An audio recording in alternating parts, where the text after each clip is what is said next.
Pois bem, eu tenho uma tarefa inglória. Tenho uma tarefa inglória nesse momento.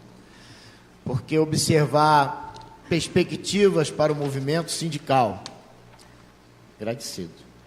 Observar perspectivas para o movimento sindical. Depois da Lei 13.467 e de alguns outros diplomas legais que o Congresso Nacional nos trouxe ao longo do ano passado. O colega que esteve aqui agora acabou de falar na 13.429, a lei que alterou a Lei 6.019, que estabeleceu novos, digamos assim, novos padrões para a terceirização. Então, é uma dificuldade muito grande, porque a mudança é profunda. A mudança é profunda. E nós estamos vendo de perto, durante o ano passado, ainda no Ministério Público, esse ano já de volta à advocacia, participei de inúmeros seminários, de congressos, de reuniões, com os mais diferentes matizes do movimento sindical brasileiro. Agora, daqui dentro de poucos dias, estaremos em São Paulo, no congresso da Conlutas, também discutindo essa temática. E há uma angústia, e eu não posso deixar de falar aqui da minha angústia pessoal. Eu comecei a minha jornada no direito do trabalho como estagiário do Sindicato dos Médicos do Rio de Janeiro, como estagiário do Sindicato dos Professores do Rio de Janeiro. Me formei, fui contratado, advoguei para o sindicato, advoguei para os professores, advoguei para a Lei de Conservação, tomei posse do Ministério Público e lá fiquei 29 anos. Talvez eu tenha feito um estágio no Ministério Público do Trabalho de 29 anos. E retorno à advocacia, uma alegria muito grande, mas com uma angústia do mesmo tamanho. Porque retornar à advocacia trabalhista e sindical nesse momento significa buscar uma tábua de salvação para que o movimento sindical não desapareça. Infelizmente, é esse o dilema que nós estamos vivendo nos nossos dias. E nós não estamos aqui para tapar o sol com a peneira.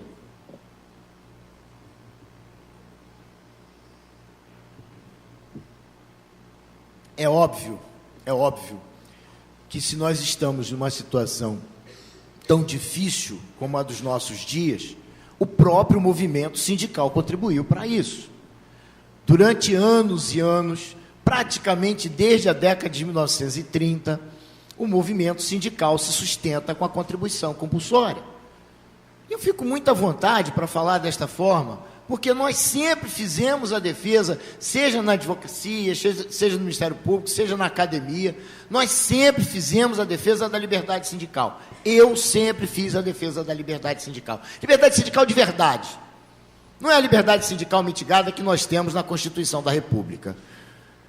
Na sequência de slides, eu preparei, e preparamos lá, junto com o João Pedro, nós estávamos preparando, discutindo esse tema, e o tema que o João vai abordar agora na sequência, e eu fiz uma série, tem uma sequência de slides, talvez tenha mais de 40 slides aqui, e eu não vou seguir essa sequência, porque eu estou mostrando aqui, na sequência de slides, dispositivos da Constituição da República, dispositivos da legislação e algumas informações de doutrina, no sentido de trazer para nós a garantia e a importância das entidades sindicais.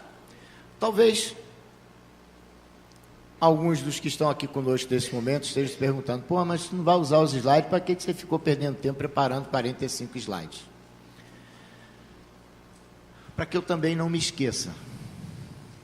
Para que eu também não me esqueça da importância das entidades sindicais, para que eu também não me esqueça que a Constituição da República garante que as entidades sindicais são importantes, garante a centralidade da pessoa humana, garante a importância da negociação coletiva, garante a importância da representação e da defesa dos direitos e interesses dos trabalhadores desse país.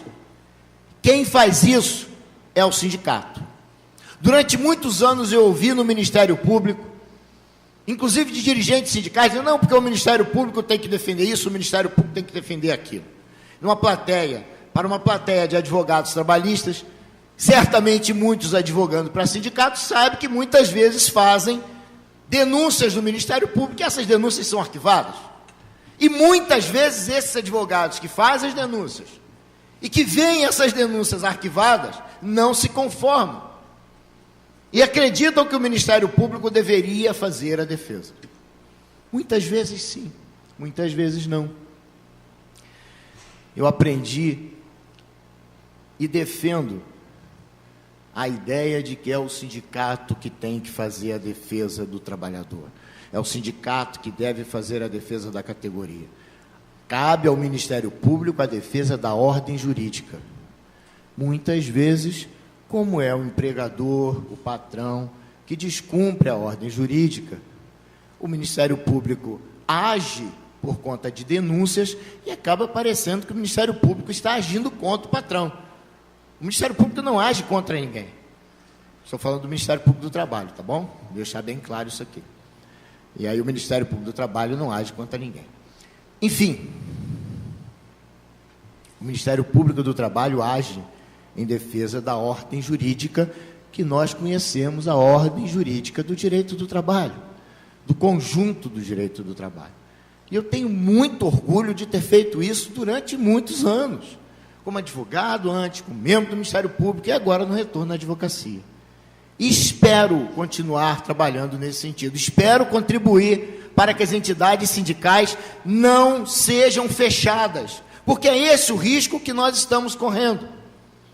O professor Rafael Miziara, meu amigo do coração, meu amigo querido, falou aqui pela manhã, e agora, poucos dias atrás, publicou um artigo, mas acho que você estava comentando exatamente isso, comentava com o João também, onde ele aponta, o título do artigo é bem interessante, né? A questão do direito sindical, dos sindicatos, no governo Bolsonaro, né? E aí nós temos, o Rafael publica o artigo, alguns dias depois, o presidente eleito informa que vai extinguir o Ministério do Trabalho. Ora, não me venham com história, não, porque não vai extinguir, vai fundir, vai misturar. Extinguiu, a proposta é extinguir. A proposta é extinguir. Talvez não fosse necessário a extinção. Talvez fosse necessário realmente fazer uma limpeza naquele Ministério do Trabalho. Isso talvez seja necessário mesmo, porque o Ministério do Trabalho, o que fez nos últimos anos, ficou longe de ser um Ministério do Trabalho. Foi sim um Ministério da Corrupção, de venda de registros de entidades sindicais, situação com a qual nós não podemos concordar. Fui 4 anos procurador-geral do trabalho, recebi denúncias de situações envolvendo entidades sindicais que estavam sendo criadas sem que fosse realizada uma única assembleia. Registros sindicais distribuídos a entidades fantasmas. Como é que pode um país de unicidade sindical,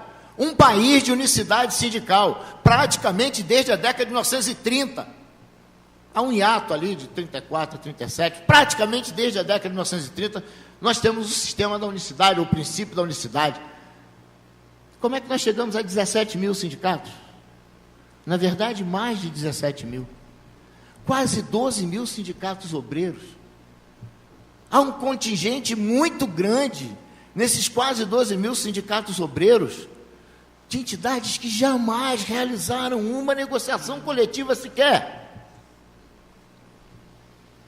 Nós não podemos tapar o sol com a peneira. Mas será que para fazer uma depuração, será que para ganhar entidades efetivamente representativas, será que para mostrar para alguns dirigentes sindicais que eles precisam buscar a categoria, talvez mandar ouvir Milton Nascimento, né? Já que nós estamos nas alterosas, mandar ouvir o Milton Nascimento, e tem que ir onde o povo está.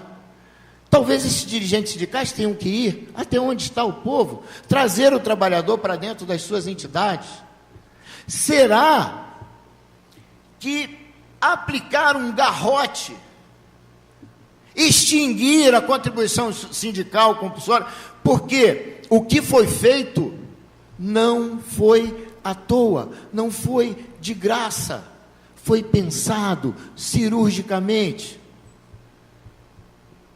Transformar a contribuição compulsória em voluntária, praticamente do dia para a noite, é extinguir a representação sindical no Brasil. Não tem outro nome. Ou seja, o objetivo foi deixar o trabalhador ainda mais sem proteção, observando a extinção de muitas entidades. Eu ouvi o deputado Rogério Marinho, nós levamos o deputado Rogério Marinho, meu amigo Humberto.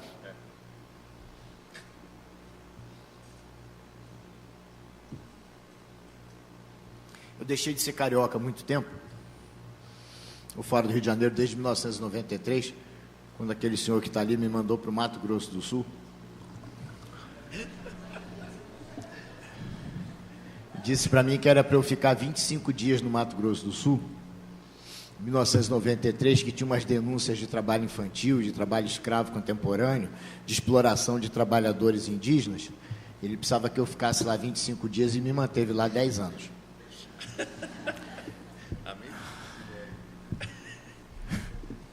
Quero dizer que se eu não tivesse passado esses 10 anos no Mato Grosso do Sul, a princípio, por obra e graça do doutor João Pedro, eu não teria chegado a ser procurador-geral do trabalho. A minha passagem naquele estado foi fundamental para o meu crescimento pessoal e profissional. Mas, enfim, nós temos aqui uma situação que eu agora parar para dar uma respirada, que a gente lembra, passa um filme na frente da gente, né? Obrigado, João. Beijo no coração.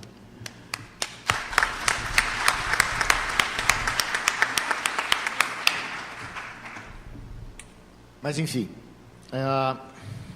talvez seja essa a nossa grande tarefa. Será, perguntava eu, que nós não teríamos outro caminho para depurar o movimento sindical? Será que nós não poderíamos trabalhar em um período talvez de transição? E eu ia dizendo aqui que nós levamos, Humberto, e aí foi onde eu parei, o deputado Rogério Marinho para um debate na faculdade onde eu leciono, no Centro Universitário IESB, ainda no período em que o projeto de lei estava em andamento na Câmara dos Deputados, estava ainda na Câmara dos Deputados. E o deputado Rogério Marinho estava numa mesa com mais 2 dirigentes sindicais, professor da faculdade, e o debate corria solto. E ele falou com todas as letras, Nós fizemos uma discussão com todos os segmentos. Nós chamamos todos os segmentos para discutir. E ao final, nós teremos apenas 30% das entidades sindicais que nós temos hoje. Deliberado. O objetivo é exatamente esse. E qual é a melhor forma de você acabar com essas entidades? Torniquete? Acabando com a fonte de custeio? Não há instituição alguma que permaneça funcionando se não tiver fonte de custeio. Não há. Não pode haver. E se nós defendíamos o fim da contribuição compulsória, nós tivemos que parar, pensar e dizer, opa, mas espera aí, não é assim. Não é de um dia para o outro para acabar com a entidade sindical, porque é isso que está acontecendo. Tem entidade sindical fechando a porta, não tem dinheiro para pagar a conta de luz. Tem central sindical das maiores do Brasil vendendo os automóveis, porque não tem como mais sustentar a sede. É esse o objetivo. E não pensem que essa situação é apenas em relação aos sindicatos obreiros. Os patronais também estão passando por dificuldades. A poderosa Fiesp teve que se reorganizar internamente para receber sindicatos patronais que não tinham mais como pagar aluguel. A Fiesp, na Avenida Paulista. E não vai ser apenas em relação aos sindicatos obreiros, em relação aos sindicatos patronais, vai ser em relação a esse sistema do direito do trabalho. Esse é o objetivo. Talvez nós não estejamos percebendo o que está acontecendo. E vamos, não, esse sindicato, esse bando de sindicato aí, muquirana, sindicato de cartório, tem que fechar esse negócio todo. E vamos fechar a Justiça do Trabalho. O Ministério do Trabalho já foi anunciado. O Ministério Público do Trabalho, talvez seja bom mesmo fechar, acabar com esse negócio. Esse cara tem 60 dias de férias por ano, não fazem nada, não trabalham, ganham uma fortuna, acabaram de ter um reajuste aí. Imagina ganhar 40 mil reais por mês num país onde o povo está passando fome. Talvez nós tenhamos realmente muitas desigualdades, talvez nós tenhamos realmente muita confusão para resolver. Mas o objetivo é destruir todo esse sistema de proteção.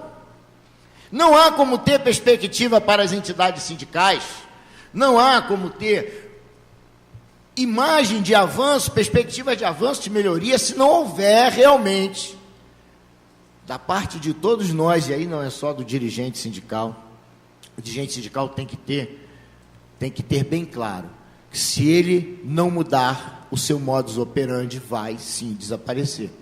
Se ele não se socorrer da categoria, vai sim desaparecer.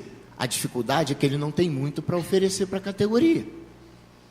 E aí a reforma foi muito bem planejada e executada. Eu tenho certeza que os senhores têm consciência disso. A imprensa, inclusive, divulgou valores que foram investidos quando as equipes estavam preparando o substitutivo, não é o projeto de lei. O projeto de lei encaminhado pelo atual presidente da República, sei lá, tratava acho que de 10 artigos, modificava 9, 10 artigos, não é isso, Joel? Não me deixa mentir sozinho não, aqui, me ajude aqui. É coisa de uns 10 artigos. Mas prepararam um substitutivo muito bem elaborado. Pelo menos 4 confederações patronais destinaram seus melhores técnicos para preparar o substitutivo que foi apresentado pelo deputado Rogério Marinho, CNI, CNC, CNT, e tem uma outra confederação patronal de logística que eu não sei, eu acho que o meu subconsciente, acho que eu tenho tanta implicância com eles que eu nunca lembro o nome. Mas, enfim, além disso, uma determinada faculdade de Direito em Brasília recebeu dinheiro vivo da JBS, a imprensa divulgou isso. O ministro, dono lá da escola, disse que até devolveu uma parte.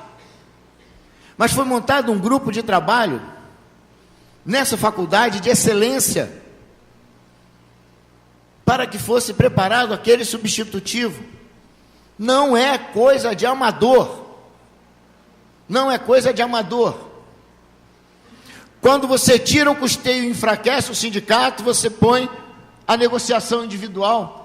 Inúmeros pontos que historicamente eram situações que somente poderiam se tornar, que a lei trazia, mas só se poderia tornar realidade por meio da negociação coletiva, hoje podem ser atingidas por meio de negociação individual. Se deixar o trabalhador discutir jornada de trabalho diretamente com o patrão. Já se disse isso aí na rua, é botar a raposa para tomar conta do galinheiro. O trabalhador no Brasil hoje está absolutamente desamparado. O trabalhador no Brasil hoje não tem mais a entidade sindical. E muitos trabalhadores ficaram felizes quando tiveram conhecimento de que não iam mais pagar a contribuição sindical.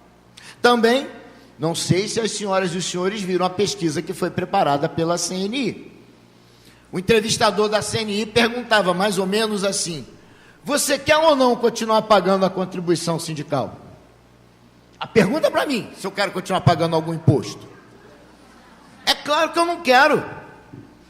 Eu ainda dizia, logo no auge daquelas discussões do projeto de lei na Câmara, eu fui a várias comissões, eu falei na Câmara, falei no Senado, falei para a OAB no Conselho Federal, na OAB de Goiás. Amanhã vai estar aqui o advogado, grande amigo, querido amigo, Rafael Lara, me convidou algumas vezes para ele, é o diretor, atual diretor da ESA de Goiás, algumas vezes me convidou para ir lá discutir direito sindical, para ir lá discutir direito coletivo, para participar de audiência onde se discutia a reforma, inúmeras oportunidades. E o que nós víamos era efetivamente que as pessoas estavam felizes. Estava todo mundo feliz, estava todo mundo achando ótimo. Nós, advogados, membros do Ministério Público, nós, magistrados, está todo mundo, não, é isso mesmo. Tem que mudar esse sindicato aí, tem que acabar com esse negócio, esses cartórios, esses vagabundos. Talvez nós não estivéssemos enxergando exatamente o que estava por acontecer.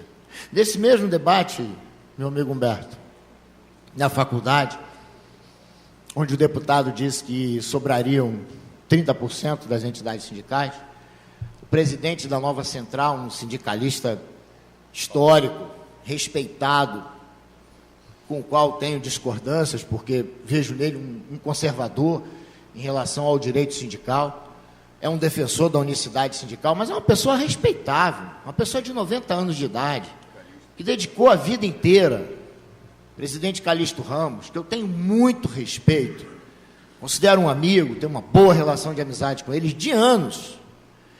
E o presidente Calixto disse na frente do deputado, o que o senhor está falando não é verdade. Um auditório cheio de alunos, de acadêmicos.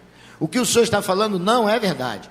Nós não fomos convidados para discutir nada em relação a esse projeto de lei. Nós fomos convidados, e eu fui, ele dizia assim, eu fui várias vezes para ouvir as decisões que os senhores já haviam tomado. Não houve debate, não houve discussão, não houve respeito. E faltou respeito com o direito do trabalho, faltou respeito com todos os profissionais do direito do trabalho, todos. Faltou respeito com o direito sindical, faltou respeito com os trabalhadores do Brasil. E é por isso que nós estamos observando uma situação em que as entidades sindicais estão num momento muito difícil. E aí o caminho para o encerramento já foi falado aqui hoje. Eu acho que eu tenho quantos? 6 minutos ainda? Tem tempo para caramba ainda, vamos embora. Já foi dito aqui hoje, desta tribuna, já foram feitas críticas aqui às notas técnicas do Ministério Público do Trabalho.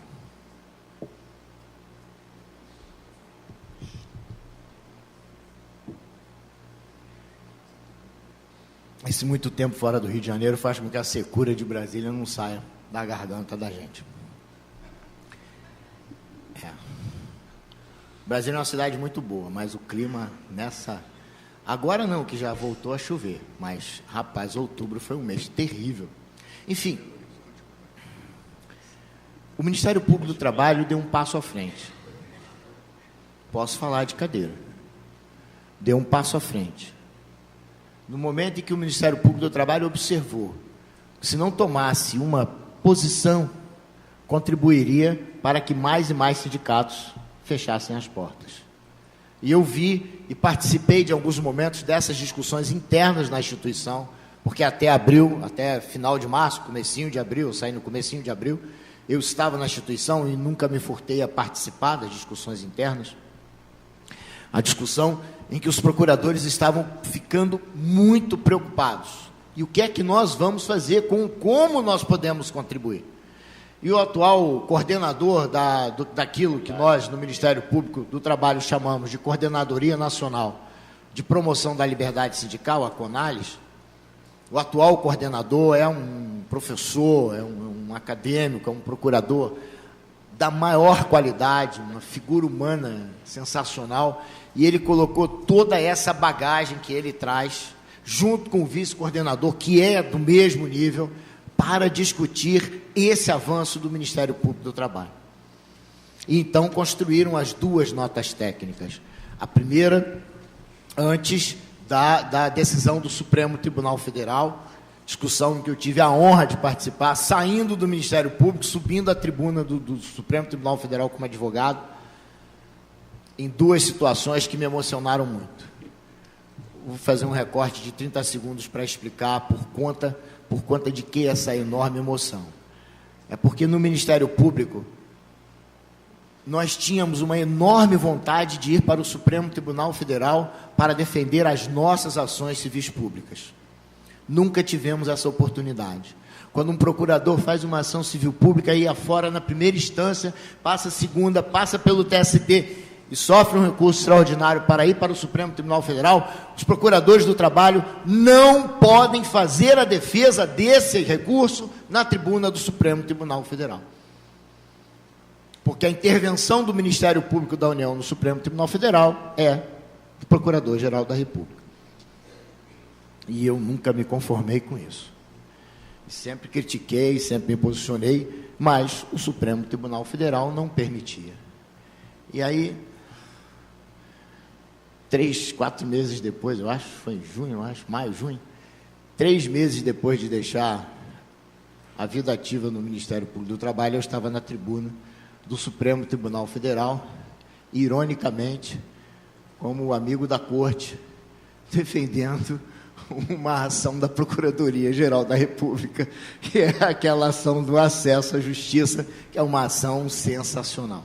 Então, é muita ironia, e a emoção foi muito grande. Mas, voltando aqui à perspectiva da CONALES,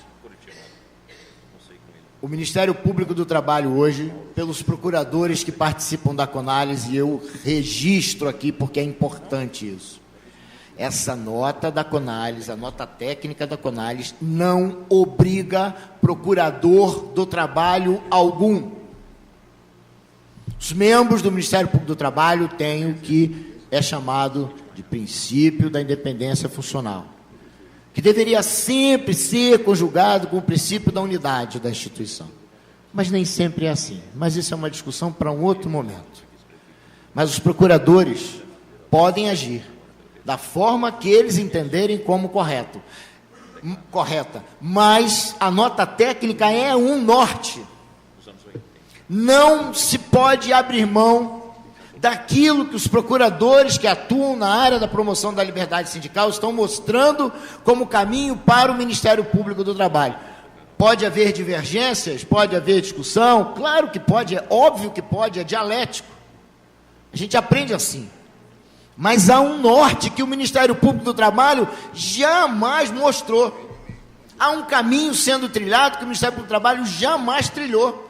O do respeito às entidades sindicais. O do respeito à possibilidade da entidade sindical discutir e decidir questões que dizem respeito ao custeio dessas entidades sindicais. Um passo à frente ao entender que uma Assembleia Geral de uma entidade sindical pode sim discutir e deliberar soberanamente sobre o custeio daquela entidade. Essa é uma questão que nós precisamos defender. Porque senão nós teremos o caso absoluto das entidades sindicais. Ah, mas tem isso, tem aquilo? Sim, mas há um processo natural. Pensar de outra forma é acreditar que nós vamos ficar felizes com aquela proposta de terra arrasada. Não é o meu propósito. Não faço essa defesa, não farei essa defesa. É preciso que todos aqueles que militam no direito do trabalho, especialmente aqueles que militam no direito sindical, tenham essa perspectiva, uma perspectiva para o movimento sindical nesses tempos difíceis. Tempos difíceis hoje, novembro de 2018, tempos mais difíceis ainda a partir de janeiro do ano que vem. Podem ter certeza disso. Nós precisamos estar atentos em defesa do direito do trabalho, em defesa do direito sindical. É um momento de abrir mão de fogueira de vaidade. Tomara que nós consigamos fazer isso. Eu agradeço muito a atenção, agradeço muito a confiança da AMAT.